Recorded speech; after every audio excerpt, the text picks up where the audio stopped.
ওম জয়তু লোকনাথ, জয় বাবা লোকনাথের জয়, জয় বিশ্বাসনাথ বাবা লোকনাথের জয়। নমস্কার দাদা, আমি বলাই চন্দ্র মাইতি বহরমপুর থেকে বলছি।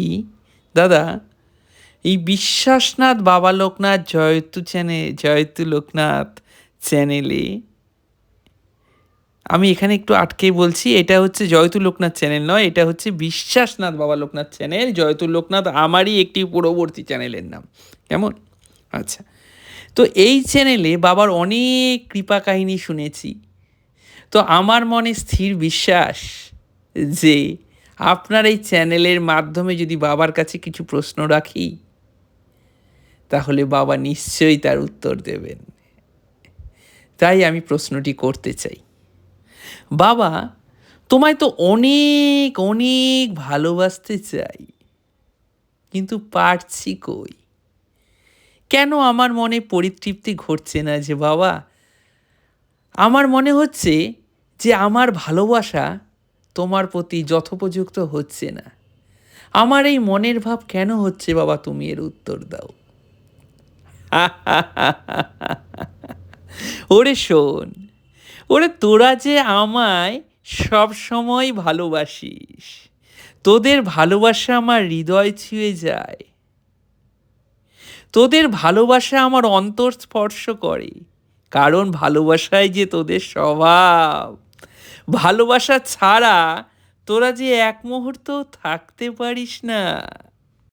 যখন আমার প্রতি তোদের ভালোবাসার বদলে অভিমানের সৃষ্টি হয়, সেটাও যে এক প্রকারের ভালোবাসা।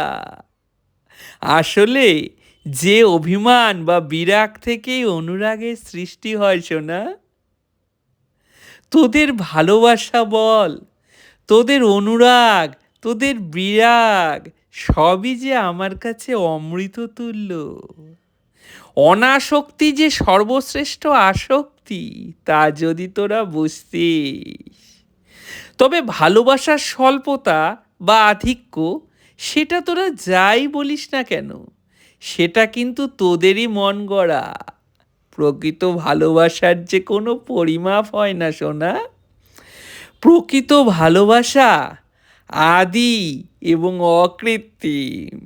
এই ভালোবাসা সৃষ্টিকর্তার থেকে সৃষ্টি হয়ে আমার মধ্য দিয়ে আমার সকল সৃষ্টির মধ্যে ক্রমাগত প্রবাহিত, যা তোদের থেকে আমার মধ্যে এবং আমার থেকে তোদের মধ্যে সর্বদাই প্রবাহিত। আর এই প্রবাহ যে কোনো দিনই কমার নয়, তাই তোদের প্রতি আমার আসক্তিও যেমন কমার নয়,